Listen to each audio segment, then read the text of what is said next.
नमस्कार दोस्तों, स्वागत है आप सभी का सुपर आईएएस पर। जहां एक तरफ अग्निपथ की स्कीम को लेकर पूरे भारत भर में हमें प्रदर्शन देखने को मिल रहे हैं, बल्कि आज के दिन तो भारत बंद भी यहां पे जारी किया गया था। लेकिन दूसरी तरफ इंडियन आर्मी के द्वारा अग्निवीरों की भर्ती को लेकर नोटिफिकेशन जारी हो चुका है। जी हाँ, आपने बिल्कुल सही सुना, that the Indian government is not bending down to the protest. और यहाँ पे नोटिफिकेशन जो जारी है वो हो चुका है। और साथ में इन्होंने ये भी बोला है कि 1 जुलाई से, यानी कि आने वाले महीने से, इसका जो रजिस्ट्रेशन है, इसका जो पंजीकरण है वो भी शुरू हो जाएगा। आप लोग यहाँ पे देख सकते हैं कि अग्निपथ के जो प्रोटेस्ट हैं उसके चलते बहुत सारी सेवाएं के ऊपर यहाँ पे काफी खराब इंपैक्ट पड़ा है। इंडियन रेलवेज के द्वारा कम से कम 529 ट्रेन को यहाँ पे कैंसिल कर दिया गया है, जिसमें प्रमुख तौर पे पैसेंजर रेलवेज को कैंसिल किया गया है। और कई सारी भारत भर की सड़कें, ये आपके सामने जो दृश्य हम दिखा रहे हैं, ये दृश्य है दिल्ली गुरुग्राम हाईवे का, जहां पर इतना बुरा हाल हो चुका है बिकॉज ऑफ द भारत बंद। बल्कि ये वाला जो इस तरीके के दृश्य हमें नोएडा दिल्ली की साइड मिल रहे हैं, यानी कि भारत की जो राजधानी है वो एक तरीके से वहां पे ट्रैफिक जैम्स लग चुके हैं because of the Agnipath protest and because of the Bharat Bandh. लेकिन इसी बीच में यहाँ पर इंडियन आर्मी के द्वारा ये अनाउंसमेंट करी गई है कि जो भी होता रहे, हम लोग यहाँ पे अग्निवीरों की जो थल सेना में भर्ती है उसको लेकर नोटिफिकेशन जारी कर रहे हैं। और ये ऑलरेडी जारी किया जा चुका है। इसमें इन्होंने बताया है कि जुलाई से इसका रजिस्ट्रेशन जो है वो शुरू होने वाला है। इसके क्या क्या प्रावधान है उसके बारे में ब्रीफली हम लोग डिस्कशन करेंगे।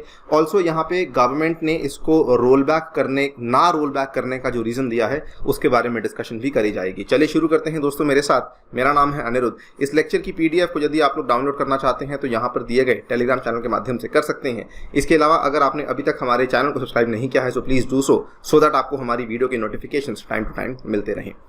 राइट, सो आज से लगभग 24 घंटे पहले की बात है, इंडियन गवर्नमेंट के द्वारा एक बहुत ही बड़ी मीटिंग रखी गई थी, जिसमें कि सभी के सभी जो सेनाओं के चीफ हैं वो भी यहाँ पे शामिल थे, रक्षा मंत्री भी शामिल थे, और जो हमारे डिपार्टमेंट ऑफ मिलिट्री अफेयर्स के एडिशनल सेक्रेटरी हैं लेफ्टिनेंट जनरल अनिल पुरी, जिन्होंने यहाँ पे अधिकतर अनाउंसमेंट्स करी, वो भी यहाँ पे शामिल थे। इन्होंने यहाँ पे साफ साफ कहा that there will be no roll back of Agnipath, यानी कि हम लोग इस योजना को वापस नहीं लेने वाले हैं।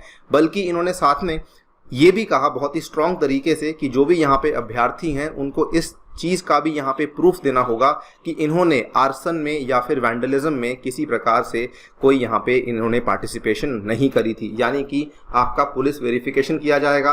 अगर ये मालूम पड़ता है कि आपने किसी भी तरीके से जो भी अग्निपथ को लेकर प्रोटेस्ट है वो चल रहे थे उसमें हिस्सा लिया था, उस केस में आपको जो है यहाँ पर अलाउ नहीं किया जाएगा इस योजना के तहत रिक्रूटमेंट के लिए।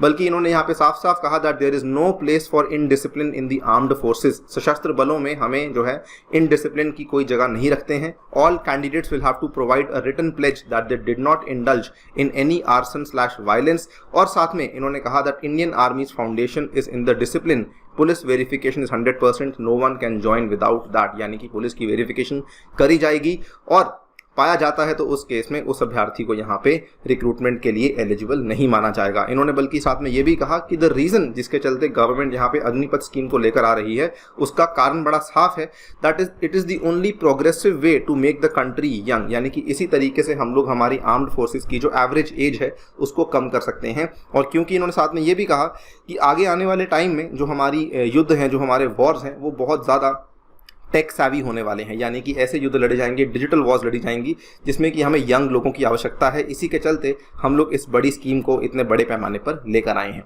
अगर बात करें नोटिफिकेशन को लेकर तो यहाँ पर आप देख सकते हैं कि इन्होंने 2 बातें कही हैं कि जुलाई में इसके लिए रजिस्ट्रेशन जो है वो शुरू हो जाएगा, और साथ ही में ये वाला जो पहला यहाँ पे राउंड ऑफ रिक्रूटमेंट होने वाला है ये केवल और केवल थल सेना के लिए होने वाला है। यानी कि ना तो नौसेना और ना ही वायुसेना, इन दोनों के लिए यहाँ पे नहीं है। केवल जो है ये आप हमारी जो लैंड आर्मी है, यानी कि जो थल सेना है, उसकी तरफ से नई भर्ती को लेकर नोटिफिकेशन जारी किया गया है। और ये आज सोमवार के ही दिन इसको यहाँ पे जारी किया गया है। बताया जा रहा है कि पूरे भारत भर में 83 से भी ज़्यादा रैलीज होंगी, जहाँ पर जाकर के अलग अलग एरियाज में आर्मी यहाँ पे अग्निवीरों को रिक्रूट करने वाली है। इसमें इन्होंने बताया कि अग्निवीरों को 6 अलग अलग कैटेगरी के थल सेना में होगी। ठीक है, ये कैटेगरीज कौन सी होंगी? जनरल ड्यूटी, देन टेक्निकल जिसमें कि एविएशन, देन एम्यूनेशन, उसके बाद examiner, then clerk, then store keeper, then tradesman technical 10वीं पास, देन ट्रेड्समैन सामान्य 8वीं पास। तो यहाँ पर आप देख सकते हैं कि ये अलग अलग तरह की 6 कैटेगरीज इन्होंने यहाँ पे बनाई हैं, जिसमें कि आपको मालूम होगा कि इवन दो शुरू में तो इन्होंने जो उम्र थी वो अप टू 21 ईयर्स रखी थी, लेकिन क्योंकि इन काफ़ी सारे प्रोटेस्ट हो रहे थे उसके चलते इन्होंने यहाँ पे 2 साल का कंसेशन भी दिया था। तो अब जो अपर एज लिमिट रख दी गई है वो 23 ईयर्स की यहाँ पे रख दी गई है, यानी कि 17.5 से लेकर के 23 ईयर्स तक आप यहाँ पे एलिजिबल हैं और आप इन सभी कैटेगरीज के लिए अपने आप को रजिस्टर कर सकते हैं, depending upon the other eligibility criteria कि किसमें कितना आपको जो है पढ़ाई लिखाई होनी आवश्यक है। इसके बाद इन्होंने साथ में ये भी कहा कि जो भी यहाँ पे रजिस्ट्रेशन है वो ऑनलाइन होगा, सभी को ऑनलाइन रजिस्ट्रेशन करना होगा। फिजिकल फिटनेस टेस्ट के लिए ज़रूरी मापदंड या मानदंड भी जारी कर दिए जा चुके हैं। तो जिस तरीके से अगर आपने कभी आर्मी का फिजिकल टेस्ट दिया होगा तो आपने देखा होगा, तो उसमें दोस्तों फिटनेस टेस्ट में क्या क्या होता है कि आपको एक तो 1600 मीटर की दौड़ लगानी होती है एक निर्धारित समय में, उसके बाद आपको कुछ पुशअप्स कुछ पुलअप्स करने होते हैं, एक जिगजैग होती है उसके ऊपर आपको उसको एक्सेल करना होता है। तो इस तरह की कई यहाँ पे चैलेंजेस होते हैं जिनको कि पार करना होता है, एंड उसके बाद ही अगर आप इस फिजिकल फिटनेस टेस्ट को पार करते हैं तभी जाकर के आपको बेसिकली यहाँ पर जो है आगे फिजिकल मेजरमेंट टेस्ट और मेडिकल टेस्ट के लिए एलिजिबल माना जाता है। साथ ही में आर्मी ने ये भी कहा है कि एक्स सर्विसमैन के जो बच्चे हैं, जो वीर नारी और वीर नारी के जो बच्चे हैं, उनके लिए फिजिकल फिटनेस में छूट मिलेगी। वीर नारी बेसिकली दोस्तों वो वाली लेडीज़ होती हैं जिनके जो हस्बैंड्स हैं वो यहाँ आर्म फोर्सेस में अपनी जान गंवा चुके हैं, वीर गति को प्राप्त हो चुके हैं, तो उस केस में उनके जो बच्चे हैं उनको फिजिकल फिटनेस में छूट मिलेगी। जुलाई में रिक्रूटमेंट रैलियों की तारीख जारी की जाएगी। सेना के अलग अलग क्षेत्रीय रिक्रूटमेंट ऑफिस द्वारा यहाँ पर ये वाला काम यहाँ पे शुरू किया जाएगा। ओवरऑल 83 रैलीज होने वाली हैं। अगेन जैसे नॉर्मल आपके दूसरे आर्मी के रिक्रूटमेंट्स होते हैं, इसमें भी दोस्तों फिजिकल टेस्ट होगा जिसके कुल मिला के 2 भाग होंगे। एक तो फिटनेस टेस्ट होगा, एक मेजरमेंट टेस्ट होगा जिसमें कि आपकी छाती और आपकी हाइट नापी जाती है।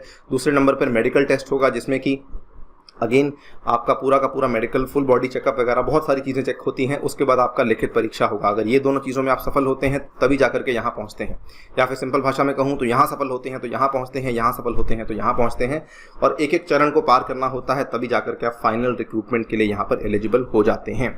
इन्होंने साथ में ये भी कहा है कि एनसीसी कैडेट्स को लिखित एग्जाम में जो है अतिरिक्त नंबर दिए जाएंगे। स्पोर्ट्स सर्टिफिकेट के लिए अलग से बोनस मार्क्स मिलेंगे। लिखित परीक्षा में ऑनलाइन एडमिट कार्ड मिलेगा, और अगर कोई फर्जी एडमिट कार्ड लेकर आया है तो उसको तुरंत ही पुलिस के हवाले कर दिया जाएगा। सो क्लियरली गवर्नमेंट काफ़ी स्ट्रिक्ट है और पीछे नहीं हट रही है, बिकॉज गवर्नमेंट ने यहाँ पे सोचा हुआ है कि एक इंटेंशन जो कि वो लोग लेकर आए थे अग्निपथ स्कीम को लेकर वो उन्होंने क्लियर कर दी है। और बल्कि उन्होंने कहा कि जो भी यहाँ पे एंटी सोशल एलिमेंट्स, जो भी यहाँ पे प्रदर्शनकर्ताओं को सपोर्ट कर रहे हैं, उनको भी अंदर किया जाएगा।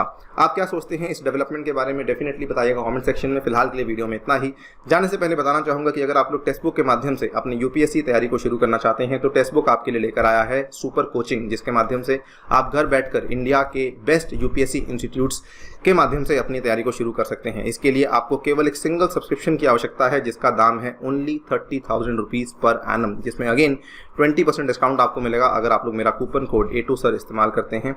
24,000 रुपीज़ में आपको ये पूरा का पूरा कोर्स अवेलेबल करवा दिया जाएगा। Thank you so much for listening. Stay tuned and stay safe.